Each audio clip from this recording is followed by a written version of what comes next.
atas dedikasi beliau yang membantu dalam kegiatan bedah rumah dalam rangka Hari Ulang Tahun Bayangkara ke-73 yang kemarin telah dilaksanakan. Kemudian beliau juga berdedikasi penuh sebagai pekerja masyarakat sosial di wilayah Aceh Utara, khususnya di Gampung Menasaredep, di mana Polres Aceh Utara berada.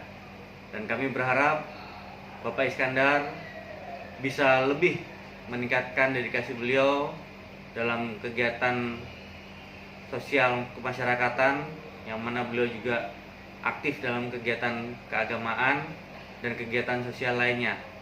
Sekali lagi saya ucapkan terima kasih dan semoga Bapak Iskandar bisa terpilih sebagai pekerja sosial masyarakat yang terbaik. Demikian.